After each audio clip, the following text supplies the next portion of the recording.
The Big Issue. Breaking down the issues that matter.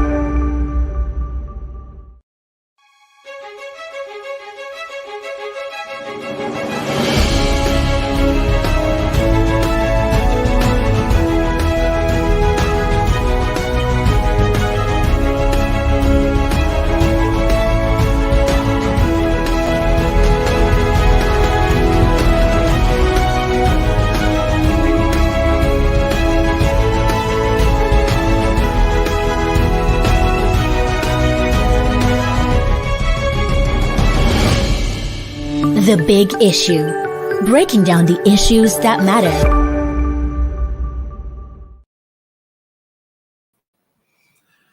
Hello, everyone. Welcome to Leadership Podcast. It's another edition of The Big Issue. And of course, we apologize for starting the program late. It's due to unforeseen circumstances beyond our control. As usual, I'm your regular host, George Jagba is my name, and with me here in the studio, our in-house analyst. We have your very regular Silas Ezewu. Welcome today. And Chibuzo Kaibe. Thank you very much. Well, the big issue of the day is the 2023 presidency, where the front runners, Bola Tinubu of the All Progressive Congress, and Atiku Abubakar of the People's Democratic Party are entangled in a war over their credibility. And in the ongoing credibility battle, Atiku and Tinubu have engaged in incisive vituperations that have raised serious concerns among Nigerians that the 2023 election again has drifted from issue-based campaign. And we are now back to the trenches, where it has always been ad hominem attacks, vulgar utterances, away from the issue supposed to hear to make them know who to vote and who, at the end of the day, will better the lot of the country. Well, the backlash and the lashback resumed following an allegation by one of Atiku's former aides, Achimugu. What is that? His first name? Michael Achimugu, an ex-aide to Atiku, suddenly appeared in the political arena, where he has been dishing out voice recording of calls between him and the former vice president, alleging that the vice president engaged in corruption practices, which saw him opening different companies under what they call what is that? SPV. SPV, yeah. And of course, Achimugu has sworn to affidavit in the court. He has brought out documents which were in possession of the APC Presidential Campaign Council, where they attached at the World Press Conference on Monday, calling for the arrest, probe, and prosecution of the PDP flag bearer. Silas, we've been seeing what has been happening, and at the end of the day, here we are again. Unlike in 2019, in 2015, last year we were here and we have been hammering on this. Chibuzo especially had been hitting on issue-based campaigns, away from the mudslinging, the attacks, and the rest. But see us again here. We are now caught in a web where we are now subjected to choose between the lesser evil among two alleged corrupt candidates, according to them. Because while the Tinubu camp are hitting and capitalizing on what the former aide to Atiku now brought to the fore, the conversation between him and Atiku, how Atiku was explaining how he was able to manipulate the corruption, the process, and in a way that whatever he does wouldn't amount to corruption. And that was in serious league which is former boss, former President Olusegun Obasanjo, because in the voice record of that phone call, we heard him saying that it was with the consent of former President Olusegun Obasanjo that they agreed that certain money should be paid in that special purpose vehicle. Those companies set up that they call special purpose vehicle. And at the end of the day, we are now beginning to hear that there were certain things happening under the Obasanjo regime that we, all this while, don't know. But at the end, and most Nigerians are wondering, the fellow Atiku, how come he just appeared all of a sudden at the time campaigns were going on? Is that patriotism? Who is actually using it? Is he one of the weapon of mass destruction that have been brought to finally destroy the PDP flag bearer? These are the issues Nigerians are looking at. But what do you think about this whole saga?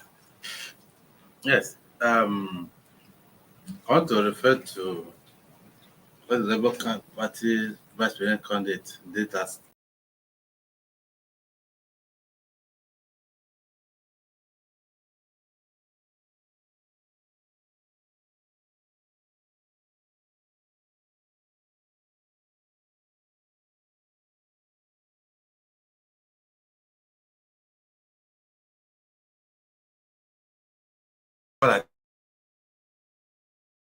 election in Nigeria.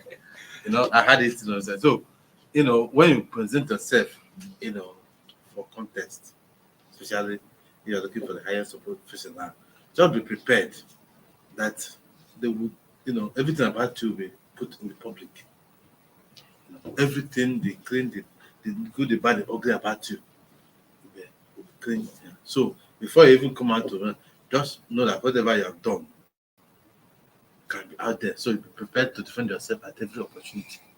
So now, I used to have an argument against those who say they're using SC to pursue them, they're using SC to hunt them, they're using it against opposition. What you did, what they said you did you do it?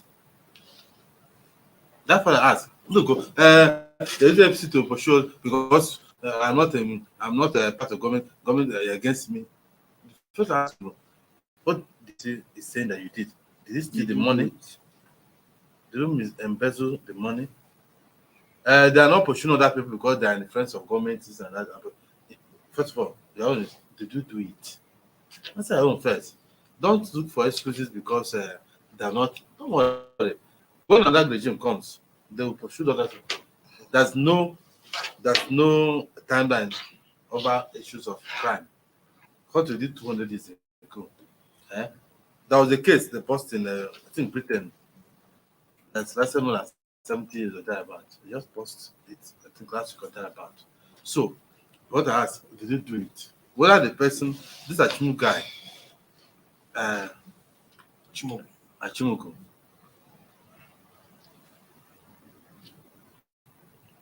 What he's saying, is it true? The kind of people who want to date us, they have such a terrible past. Is it true? Whether it's being used or not, it's a secondary matter to me. The issue is that this man that wants to be Nigerian president, is he a credible person? Is he a criminal the way the man portrayed him? We need to know. We saw with Bola Tinubu when somebody did a documentary on him and drugs, and cited examples and gave facts and figures and all those whatnots.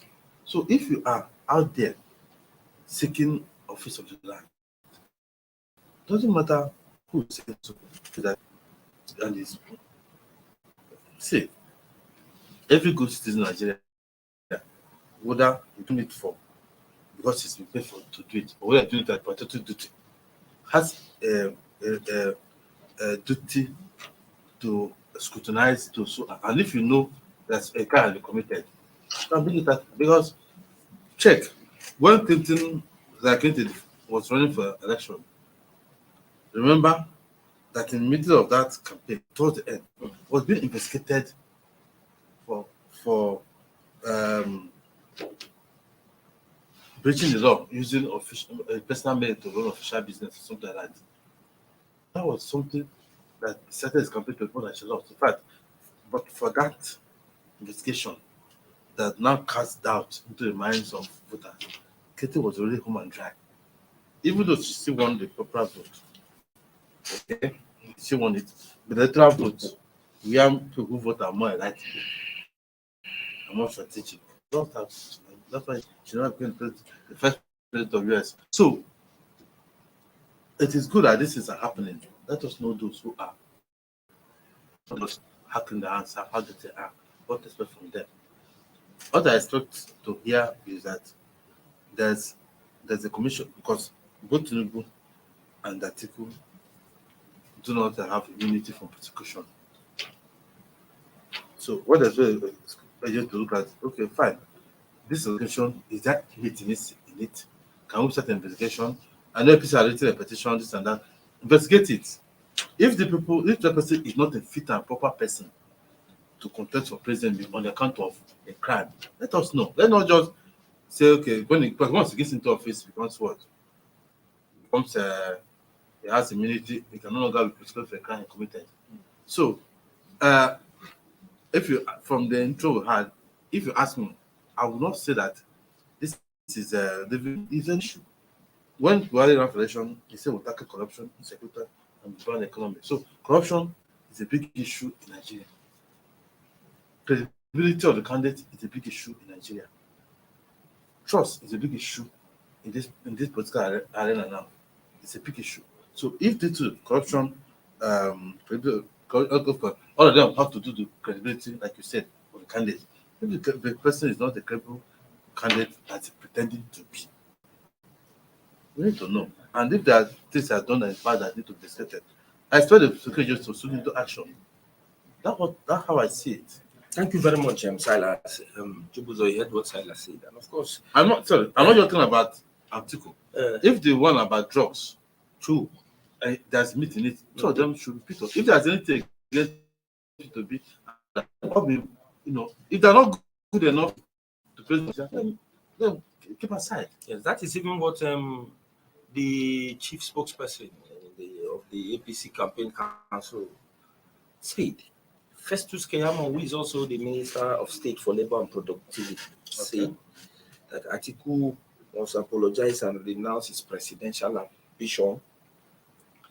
And at the end of the day, he should be arrested and probed for possible prosecution because he does not enjoy immunity. According to Keyamo, you look at what he said. Atiku does not enjoy immunity because he is a presidential candidate. We are saying this because they may be reluctant to act on the perception of persecution of a presidential candidate it may evoke. However, facts are secret. In other climes where situations like this arose, the law enforcement agencies acted decisively. The call for the APC, from the APC Presidential Campaign Council for the resignation of the PDP candidate, is it proper to from all the development so far? Okay, whether it is proper. Well, of course, if somebody has committed a crime, an alleged crime, if an alleged crime has been committed, there is no time that is more appropriate or less appropriate to call for prosecution. So whether it is proper or not is a given as far as I'm concerned. If there's clear evidence of crime being committed, the logical, not just logical thing, the responsible thing to do is to take it before the proper authorities for them to do their work. And of course, the court is the most appropriate place to go about such things. So I think that is not debatable in any way as far as I'm concerned. However, we should also put in mind that this is an election season. The question naturally would be, when did they realize, or when did the Achimogu guy realize that he had this kind of relationship with Atiku? Or why is he coming up with it now? as much as I said earlier that there's no appropriate time to do so, but in the context of the season we are in, these questions will naturally, pop up, and it will come down to motive. But like I said, it does not remove the fact that if somebody has done something, it shouldn't be looked into. So, for me, it's not surprising that we are getting this. Don't forget the PDP through the first example when with the whole, no, maybe not PDP, when the whole drug thing and allegations came up with Tinubu, it was not PDP took it and ran with it and made a lot of noise about it. So with this, you can expect that the APC is going to do the same.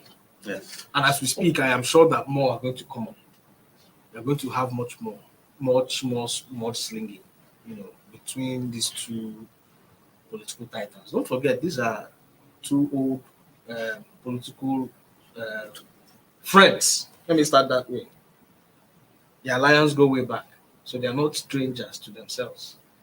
They were both in the same political camp. And I'm sure by the time they see themselves tomorrow, they get to meet some. We've seen pictures of them in recent times where they were even at the airport, and slapping and where they met at the exactly. airport, sitting down, conversing. And they had the Tinubu was telling the pictures showed them Atiku that he has supported him in the past. Today now is storm. And they would throw exchange banters and move on.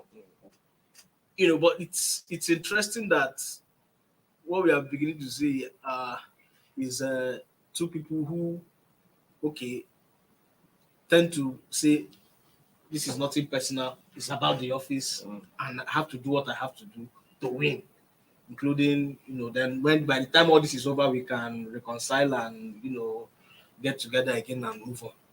But the question is, what does that tell about the quality of people who want to be president of Nigeria? I think that is where the bigger question should be. That at this point, we have the two front runners, like you did point out, having to throw these kinds of worrisome allegations at each other at this stage of the elections. Some people will say it might not matter, unfortunately, because a good number of Nigerians have already made up their mind on who to vote. So no matter what you throw up, it might not necessarily change too many minds as to who they should vote for. But I think for any country that is mindful about the social structure and moral fabric, these are things that should really, bother them. It should really bother them for them to really reflect on it. It's not about whether anybody is guilty or not guilty, but the fact that you can have these kinds of allegations come up at all, and I expect that people should take serious actions when such allegations are made against them, if for nothing, to really prove that yes, what this person is saying is very harmful to my person. But you are in Nigeria, is an interesting place. And it's worrisomely interesting, let me put it that way. But let's just hope that Nigerians who will make the final decision on who they think can pilot the affairs of this country will be discerning enough and mindful enough to say, okay, this is how we are going to go in the interest of our national welfare. Well, thank you. You see, the thing is not true. It's a Monday that the APC Presidential Campaign Council was calling for the arrest and possible prosecution of Atiku based on the allegations raised in that viral video and the audio recording of a phone conversation. That same day, the PDP too now called for the arrest of Tinubu over the drug peddling allegations and other corruption issues that had raised that they had been alleged against the APC flag bearer. And they say, for Nigeria, most Nigerians, they say this is a situation where you see pots calling kettle black. But the truth of the matter is, it must be very sincere as ourselves. These are like issues that have been there only to come resurrecting it this time, and at the end, Keyamo said he was going to court after 72 hours. I think since Monday to today, I think we are 72 hours must have expired. Likely he might go to court. He's a lawyer. He's a senior advocate of Nigeria. Keyamo is not somebody that will say he will do so. He will definitely do it. And that means the battle for the 2023 presidency and the campaigns will shift to court. But is that really ideal for democracy in Nigeria, where at the time, Silas, Nigerians were supposed to be listening to what the candidates have to offer and say, no, I think this is a better choice from what Tinubu has said. This is what a better choice. And they have just popped up, and there are some other people. Let me just be particular. We can't say call them Nigerians. Let's be particular. The obedient are glorying over all of this. They're saying that this fight is paving the way for Obi, the new infant in the presidential race. Because but will Nigeria actually? Okay, George, I've had the question. The question you put it very good on the plate. Yes. I want to take you back to when Obi left PDP and started going to look for a bracket to use to contest, and you could see that it was the same kind of issues between pot cutting cut to black and vice versa. When most of the youths who reacted, who has shown interest to vote for the first time, start thronging to register. So when they look at the PDP candidate and look at Davis candidate, and they didn't see a lot of hope. They saw people who are not interested in vote before, thronging, even carrying out protests and screaming that they want to vote now. Unluckily for many of them, the deadline had caught up with millions of them. They couldn't get registered.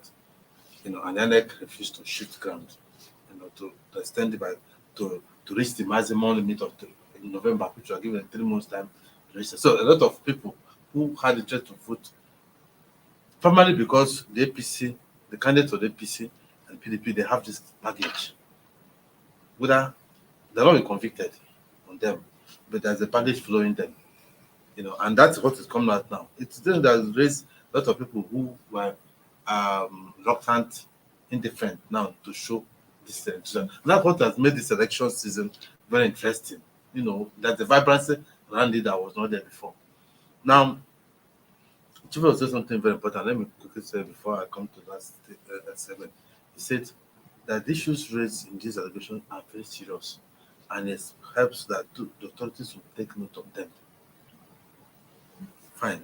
I expect if this government was a government, unfortunately, they have been not as proactive as they need to be.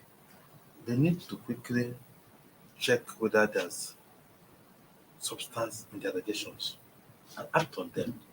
If these people are criminals, masquerading as preserve as those who serve Nigeria, let them pick them up now so they don't cause more damage to the system. But unfortunately, in times where things work, that's what you find. Of course, that is what we will see. It's likely not to happen because you have a president, you have a government that has been, lackluster for a long time. No, don't say so. Buhari say he has done a lot, on all his campaign promises. No. The promise to fight corruption. Yes, I'm talking about. Well, I'm saying that a lot of Nigerians rightly believe that why this is not working, that those who are doing bad things are getting away with it, even when they are known. A lot of people are doing bad things and they're getting away with it, and that's why I find a lot of stuff not working. So if let them find out themselves whether there's meat in this. If there is, then they should do. Police, the DSS, all the executive should do their work. 2, the second part is about obedient people. Well, when they were attacking, when Obi was in the crossfire, of course, the PDP followers and the APC were happy that the obedient people, their leader was in the firing line. So, how is it rational that if your enemy is suffering, you rejoice? You see what the wicked said? It's a new song, which is not really The smash hit. Yeah, smash it now. This is again. You see that they pain them. As if they pain them, they sweet us. So that's the normal thing that happens in the podcast setup. Whether they can rape a lot of podcast capital from it, But what you need to know is that the Nigerian voting population is not a rational voting population. In other crimes, I mentioned earlier that a native country was being investigated by FBI for wiretap or for email breach. That thing took away a lot of voters from her and she lost the election. So in Trace the White's work, this kind of weak allegations, corruption and drug peddling, are enough to kill off their candidacy overnight. But Nigeria is a different place. A lot of people have made up my mind because either because the person is a region of religion or whatever sentiment, because a lot of the voters are not that enlightened. That's why I've always proposed something that I know is both radical and controversial. I don't think that everybody should vote. There's a lot of people who are voting don't understand the power of the vote. In the past, we knew that even in the US, it's not up to maybe 50 or 60 years now that women started voting in the US. And at the time, you had to have a particular kind of weight or position to vote, because they attach a lot of importance to what the vote can render before they now made the universal suffrage. But I think that in Nigeria, where some people get this voting, and they don't even understand what they have, what they can do to the nation, the positive thing they can do, or the damage it can cause, whichever they go. So don't even vote against their own interests. It goes the interest of their own survival, because they don't know what they have. And the politicians bank on the fact that the voters are largely an illiterate voter population. That's why they can have this kind of thing and still be confident that they can win the election with this kind of mud, kind of baggage around them. So I know that it's controversial and it will never work. It will never work, but that is what we're going to solve. I'd say something outside the studio. I said a professor, a professor's vote, who understands the issues and the what is the last dragon society, the street boy who doesn't even listen to radio or know who, their votes are equal and they render the same power. So these people can be confident that if no arrest is made and they are not removed from the race, that they can still get the vote they will get, because those who are voting may not even understand what the issues are. But at least the problem here has really made Nigerians more confused as it is. People, it will be very difficult to say to begin to peg victory towards a particular candidate. Where you say, from what we are seeing, Tinubu or Atiku or Obi will win in a landslide. Because the idea is that while Obi, who is said not to have a very strong political structure due to his party, the Labour Party, is very busy telling Nigerians what he is capable of doing. The two major political, the presidential candidates are busy hitting themselves, exposing themselves about corruption. And I think this is the reason why, from the way things are going, most Nigerians are agreeing with the chairman of the Independent National Electoral Commission at Chatham House yesterday. Professor Mahmoud Yakubu said a presidential runoff is possible in this 2022 election. What do you see this taking us to, Chibuzo? Which one? The one from the way we are seeing now, two major candidates have made it so difficult for us to begin to envisage that, yes, victory is still carrying towards a particular political party and a presidential candidate. I think it's possible that there may be a runoff. Just like Professor Mahmoud Yakubu said at Chatham House yesterday. The concept of a runoff I don't think it's original to Mahmoud Yakubu. My colleague Paul Wadima was the first person and this was sometime last year. Yes. Shortly after P2B emerged. P2B momentum got full steam. He was the first person that said, he foresees a standoff. Is it standoff now? Yes. Standoff. Electoral standoff. Runoff eventually. Then, some other analysts came on TV subsequently to, say that. I think what Mahmoud Yakubu just did was to affirm that possibility as an authority figure. That okay, and I think he has said it before, even before the Chatham House thing. That they are already they're preparing for that possibility. Yes. Preempt any event of a runoff. Exactly. So I think would it be strange? Probably wouldn't, because I think we've been in this position before, in like 79 or so. My history serves me right. We've almost been in this position. To be safe, let me put it that way, where you had, the Zig, Awo, and Shagari, and the other guy, the Nepo. Yes. I think I'm and it was really tough. Yeah, but I wasn't able to rule. Exactly. Give it to. But I think, again, so it's likely we might see a repeat of history in one sense, but much more an underlining issue that has been there all along, which is the politics of tribes. It has always been there. I think the previous presidents we had were able to, maybe because of the political parties, were able to gloss over that. That it wasn't so edgy. That particular, sorry, I'm taking time. Sorry, it wasn't so edgy. It wasn't so raw. So perhaps because we had the PDP that was an omnibus in some sense, it was able to accommodate all of that tribal interest.